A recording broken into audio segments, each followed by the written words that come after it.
Pēterpaula baznīca, baltais baroks. Un dzēlis tas pats. Bija tā, ka bija tas karš ar krieviem. Un pats teica, te bija tāda maza koka baznīca. Baznīca krievi nojauca un nogrāva. Un tas pats teica, ja mēs uzvarēsim krievus, tad Dievam pateikšu mums uzcelt baznīcu. Un viņš uzvarēja. Un Lillijas tāds bija pats ģērbums. Viņš tur ir apglabāts. Ir to baznīca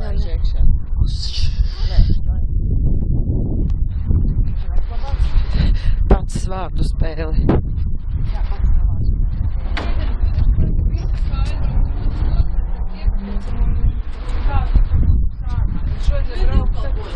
Nu jā, bet jābrauc ir citu brīdi. Šausmīgs teicis, viņš saka, ja viņš redzēs, ka mēs staigājam pa baznīcu, viņš mums izrunās ārā, mēs varam vienkārši iet iekšā un bišķiņ paklausies, tur skaits. Paca baznīcā.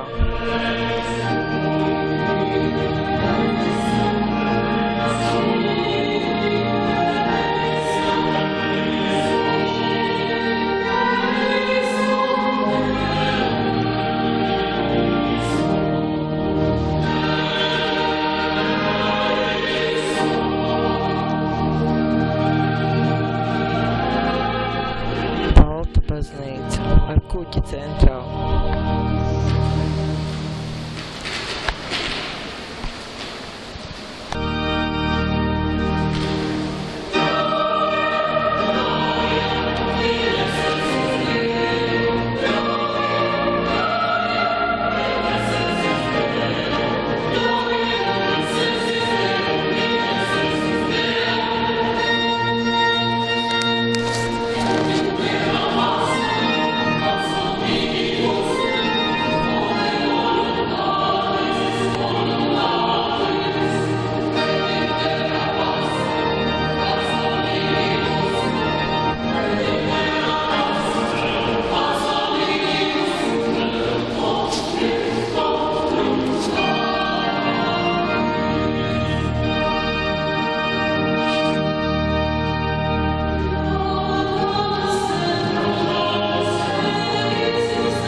Četri svētie. Ļoti īpatnēja kanceli.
vienmēr pie baznīcas durvīm ir atceries nāvi, memento mori. Ja, kas gan cits, 4 svētie, kas viņam no abām pusēm redzami, tie skulptūras, tie ir populārākie apustuļi. Jānis, Lūkas, Marks, Matejs, Par baznīcu. ir viņa atveidojumi. Tālāk, pēc tam kreisajā pusē, ja mēs šitā ejam, tad kreisajā pusē viena liela glezna, kur ir atveidots pats. Tā ir viņa glezna. Un otrā pusē ir šīs... Tur arī bija tā kā Kristus. Viņš bija sarkans tāds, ja? Jo viņš ir mainījis vietu, jo principā viņš senāk stāvēja kreisajā pusē, un pat cik es neredzu, es redzēju, ka bija kaut kāds sarkans pleķīts, ja? Tad laikam viņš ir pārvietots uz labo nišu. Tas ir Antakaļņa Jēzus, tā saucamais. Tas pats, ko mēs redzējām? Nē, tas ir arī nācis. Jā, šis ir tas rajons, Antakaļņa rajons, un viņš vienkārši no vienas slēgtas baznīcas, viņš ir pārvietots uz šeieni. Un tam Jēzus Pats kapta plāksne pie durvīm. tāda īpatnība, ja, skulptūra kā tāda dzīviem matiem. Un tas Jēzus, viņš arī ir no šīm brīnumdarītājām, ir brīnumdarītiem tēliem, teiksim, ja. Tā, tad tas bija cēpes, pēc tam šito skatoties. Pirmā kapela, kur jūs ejat, tā ir Kristība kapela, bet tur nekā īpaši nav ko rādīt. Bet šajā kapelā uzreiz, kad jūs ienākat iekšā, uzreiz šādi, jā, tā, tur bija liela gredzna. Kristība kapela bija tornī iekšā, jā, bet Šito pusi. Viņš ir aiz stūra tā kā, jā. Tur mēs redzējām altāra gleznu, kur ir attēlot Svētā Regīna, kas ir Svētā Antonija no Padujas māte. Un tādā veidā šī glezna it kā veido tādu tā kā pārēju uz nākamo kapelu. Un nākamā kapela ir veltīta šim Padujas Antonijam. Viņš parasti vienmēr ir attēlots ar bērnu uz rokas. Un viņš bija augustīniešu šmoks, un arī pie šīs baznīcas bija portrets, kas arī ieturēja šīs augustīniešu rēkumus, un tāpēc tieši viņa tēls arī šeit ir atveidots. Un viņš ir nācis cēlies pats no Āfrikas, un tāpēc es jums arī rādīju, kas tur bišķiņ aizkavējāmies. Tur ir tāda tā kā ziloņa galviņas redzams. Es šobrīd runāju par kreiso pusi, ja?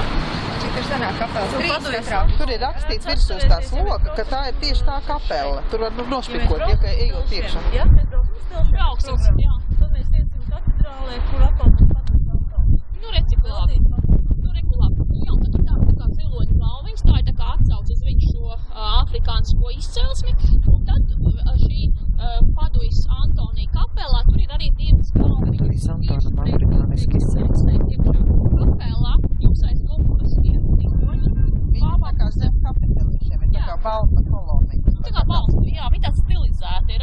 Un tieši jums pretī būs šīs divas galviņas. Tie, kas sēdēja krēslos, varbūt viņas jau redzēja šīs meitenes, ja?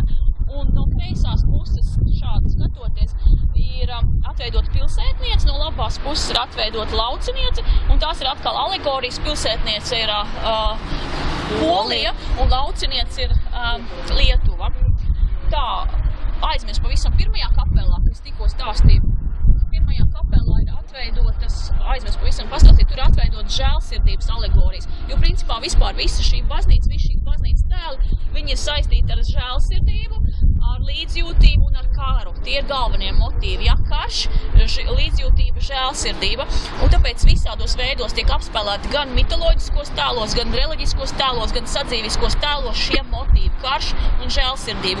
Un pirmajā šajā kapelā, kurā mēs iegājām iekšā, tur, ja jūs pastīsties šādi šķērsam, tad jūs redzēsiet arī tādu meiteni, ļoti skaistu meiteni, kas ir tā kā noliekusies šādi, un viņai ubaks tiek roku, var redzēt, ka viņam viens kājas trūkst, tur ir tāda tā kā protēze, ļoti labi to visu var redzēt, un viņi viņam sniedz žēlstības dāvanu. Tas ir kurās šī pusē? Šajā pusē, es visu laiku šajā pusē vēl esmu. Tas viss ir kreisajā pusē. Nu jā, tāpēc, ka tā. Labi, tad mēs visu laiku pa kreiso pusē ejam, un pēdējā pati kapela, tā bija pēdējā kapela. Tā vairs nav kapela, tā ir kontrola, vai šitas te šķērs jums. Tur bija šī brīnumdarītāja. Tā ir mana mīļākā. Tā ir mīļākā, Dāņa pastāsti. Es nezinu, ko stāstīt, bet viņa ir atvesta no Romas. No Itālijas, jā. Un viņa lauž zibeņus. Jā, tur ir tāds skats, ka Dievmāte... Viņa salauž zibeņus tādus. Un atkal kārtējā brīnumdarītāja ikona. Atkal. Tā ikona ir piedarījusi vienam Kas tur ir attēlots? Kas ir brīnumdarītāja? Tā ir Mutter Gottes, Dieva māte, Dievmāte Marija, citiem vārdiem. Viņai vajadzēja dievišķu atbalstu. Karš bija bijis, un tas cilvēks saprot, ka Dievs ir saniknojies, un Dievs ir ļoti, ļoti niknis, un tur ir tāds arī stukā attēlots Dievs, kurš met zibeņus, tāds pamatīgs tāds. Un viņi salauž to zibeņus. Un to atveda viens bīskaps, pats sev no Romas, bet viņš jau redzēja, ka viņi ir savas mājas kapeliņas. Šo pilsētu no šī Un mēra. tad viņš saprata, ka jāpārnes uz šejienu. Nē, es vēl par to kapelu, par to pašu kapelu. Par to bērnu. Es visu izstāstīju par tiem zibeņiem, ja viņi nesaprot, kur tie zibeņi. Bet tur ir attēlots tātad, ka Dievs ir saniknojies pēc tā kara, karš bija drausmīgs. Dievs ir šausmīgi saniknojies, un vienīgā, kas šo Dieva niknumu un šo Dieva dusmas var mīkstināt, vai tos viņu. Un tas Dievs ir attēlots tā, ka viņam tādi zibeņi nāk, un viņš ir štukā tāds liels, un viņam tādi zibeņi skrien. Neuzīmēt, viņš ir skulptūra, jo dekors. Jūs ievērojat, ka viss ir balts, skulptūras ir baltas, un tā, glezna ir tāda. Un tad viņai rokās savukārt ir, ka viņi tos salauž. Jo viņa ir vienīgā tā, kur, jā, viņai rokās ir tie zibeņi, viņi tāds čums, viņa ir zibeņi rokās. Dievmāte rokās salauž zibeņi. Jā. Un viņu tātad viens šeit vietējais bīskaps bija atvedis priekš savas kapelas, nolicis tur, bet izrādās, ka viņa ir tā brīnumdarītāja, un tad pārnesa, un tad augšā, tur uz tā štuka, pašā augšā ir tas pārnešanas procesija. Kad tu stiep to glēznu uz šejien. Tā tomēr ir glēzna. Jā, nē, tas ir atkal tajā štukā attēlots. Jā, un bet viss šeit, tā salaušana ir glēzna. Tā salaušana ir glēzna, jā, salaušana ir glēzna. Jūs nebrīnieties, ka jūs viņu redzēsiet bildēs ar tiem savu sudrabu apkārt, un tagad viņi ir bez sudraba. To sudrabu viņiem tos atģērbiņus uzliek tikai dažreiz. Jūs te paņemsiet tādu bukletiņu, un tur viņi būs bez citreiz tie vācieši saka, kāpēc te nav un kāpēc tur ir, tur viņiem tikai kronīgs ir. Viņi notīri, viņi nesen pirms dažām gadiem notīrīja un uzliek tos sudrabus virsū, jo izrādās, ka aiz tiem sudrabiem sakrājās tomēr putekļi un arī tā glazna iet bojā. Un tad vēl viens, ka šeit ir mitoloģiskie tēli, bet, piemēram, ir lūk šīs procesī, ka to glēznu stiep, tas ir reāls notikums. Un tur arī reāli cilvēki attēlot, kur te karā ir piedalījušies. Un citreiz atkal alegorijās ir attēlot, citreiz reālas svētki, piemēram, tur pašā augšā arī viens reāls pāvests, kurš tajā laikā darbojās un kāds inocents, kāds tur grāmatiņā ir rakstīts. Jūs paņemsiet tur tāds bukletiņš, tie ir apzīmēti. Ja? Tas bukletiņš, kad jūs iesiet iekšā, jūs iedosiet špendīti, iedosiet manaudiņus, un katrs visādās valodās saņems, pasakiet saviem tūkstiem pirms tam, katrs arī viņš kaut kādu naudiņu iemet, un tad katrs saņem savā valodā, tur visādās valodās grāmatiņu. Un tā grāmatiņā ir diezgan labi par tām galvenajām lietām izstāstīts. Tad, piemēram, tur ir tāds... Sandra, tu nebija gadījumā tas Tiškevičs, mēs tā Daina runājam. Tas, kas... Jā, tas bīskaps ir Tiškevičs. Jā, tos bīskaps sauc Tiškevičs, jā. Nu, lūk. Tas ir Latvijā izgatavot. Jā, tad Guļa Lustrā ir... Tas ir Noas Šķirts, tas ir pasaules glābējs. Noas Šķirts ir pasaules glābējs un Liepājā izgatavota lustra, tā ir... Jā. Un tā ir bezmaksas parkība. Vienmēr sakot, ir tā par tiem... Labi, es izstāstīšu jums to arī Autobusā, jā? Lustrai tiešām ir nozīme un vairākas nozīmes. Viņi sēž to otrā pusē.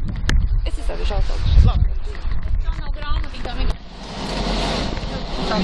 Viena nozīme, ka baznīca ir kuģis. Joms, teiksim, mācu valoda arī pat, joprojām tā ir palicis, ka joms ir šif. Tas saucās šif. Jā, kā kuģis. Jo baznīca kā kuģis bangošu okeānu vidū, kā glābšanas, kā kaut kas, tas viens simbols numur viens. Nu, otrs, viņiem bija izgatavots altārs Zviedrijā. Altāri veda ar kuģi pāri Baltijas jūrē. Kuģis nogrim ar visu altāru.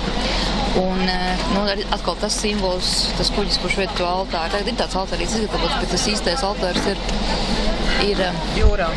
Baltijas jūras Zviedrijā. Jā, no Zviedrijas vietas. Kurš altārs? Viņiem šitai baznīcai tas ļoti īpatnē. Tai baznīcai tā, ka...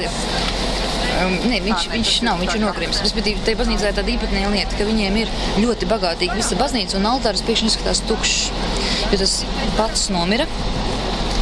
un naudas vairs īsti nebija, un diezgan ilgu laiku stāvēja tas altāra daļa vispār tukša, bet pasūtīja to altāri no Zviedrijas un gāja ar kuģi un nogrima. Un tad vispār nebija. Un tagad tas altārītis ir tāds maziņš, un tur ir tāds gleznes. Tās gleznes ir vēlāk pievienotas, jo vienkārši nebija toreiz tās naudas vairāk. Un tad, kad iet tālāk, un tas viss tā uzbūve, tur ir apmēram 2000 dažādu skulptūru. Tā uzbūve ir domāta pēc teātra principa. Teātris, respektīvi, mēs jau zinām, ka baznīcās lasīt nemācēja, tad attēloja Bībeles, bet šeit ir ne tikai Bībeles, šeit ir pilsētas vēsture, šeit ir mitoloģija, šeit ir reāls personas, reāls kara ainas ar reālām personām. Bet ir viens skatītājs visam tam teātrim, un tas ir Dievs. Un Dievs ir redzams, Dievs attēlots tādā veidā kupolā iekšā. Kad skatās uz augšu, pašā kupolā ir skatītājs. Tā kā bīskapa. Tur ir Augustīns arī, bet pašā kupolā, vēl augsts, lielniegi kupolā, pašā kupolā augšā. Dievs skatās. Lūk, un tad vēl viena kapeliņa ir ļoti svarīga, tā ir Svētās Urzulas kapeliņa, jo tur Svētajai Urzulai ir tātad viņa kļuva ticīga, apprecējās ar pagānisko Anglijas princi, bet uzstādīja 3 noteikumus. Sacīja, viņam ir jākristās, ko viņš izdarīja, un tad viņa grib braukt svētceļojumā uz Romu, un viņa ņems līdzi savas 11 savas pavadones. Un tad viņas organizēja to svētceļojumu, nonāca Ķelnē. Tā ir leģenda, to var atrast. Nonāca Ķelnē, un Ķelnē viņām uzbruka atkal pagāni. Tur tāda bija, un tur viens tas pagāni, tas vadonis iemīlējās viņā un teica, labi, es tevi paglāpšu, un tās pārējās visas novākšu. Un ir izaugusi tāda visņa leģenda, kad ir runa, ka viņi bija savākusi 11 tūkstoši jaunavas. Ir runa par jaunavām viņām visām. Bet tā Urzula teica, nē, es nebūšu tava sieva, un punkšs visus ņēma nošāva. Visus ņēma ar bultām nogalināja. Un visas tās meitenes nogalināja. Un tad tas ir attēlots tur, un tad ir attēlots tas 11 tūkstoši jaunavas. Bet izrādījies, tagad varbūt domā, ka faktiski ir bijusi lasīšanas kļūda. Runa tomēr ir bijis tikai par 11 jaunavām, un ka tur ir bijis 11 martīres virģines, jo tas ir bijis 11 MV, un to iztulkoja kā 11 miljonu virģines. Bet faktiski varbūt ir bijis 11 martīres, tās mocekles. Baigi interesētā ēka esot. Jūs paskatieties, kā logiski. Pusē tātad šie ebreju kapi, kurus mēs jau pieminējām no šejienes. Tas ir ņēmies vaigos sviedros, lai attēlot 11 tūkstošus, un tajā cilpa, tas ir uz griestiem, viņi šeit ir 100 sējiņas attēlojas. Bet varbūt, ka visas tās pūles ir bijušas pa velti, jo nevajadzēja 100, vajadzēja tikai 11, bet viņš ir 100 dabūjis iekšā. Bet tas ir diezgan sekls cilps, kurā viņām bija jāsadabū tās sējiņas iekšā, ko viņas gribētu. Tas ir, kolēģi, arī to ir vairāk vārdu tajā kapeliņā. Ļoti labi pazīja no viņas. Viņa teica, ka visas ēkas, kas tiešām šeit bija redzams, viņas tika uzceltas uz milzīgiem ebreju kapiem. Tāpat tās Urzulija arī viss bija nolīdzinās, tur bija otrie ebreju kapi. Tāpat tās šis Napoleona gājiens uz Krieviju, kas jums jau minēja, milzīgs skaits cilvēku, 200 tūkstoši, man paliekas pareizi, bet nulle. Varbūt, jā, redziet, 80 tūkstoši guļ kapos, bet arī bija izrakumi kaut kādus vairākus gadus atpakaļ, 2 gadus atpakaļ, ja es nekļūdos kaut kādā jaunajā rajonā. Gribēja kaut ko būvēt jaunu, un tad tur arī atrakt tajā jaunajā rajonā, tur atkal bija kaut kādi 1000 skeletu atrasti, un pēc mazām detaļām, pēc pogām, viņi arī konstatēja, ka šie tie paši Napoleona karaspēku karēji, kas arī tur ir apglabāti. Tā, ka patiesībā to kritušo skaits vēl īsti nav precizēts. Tā, viss.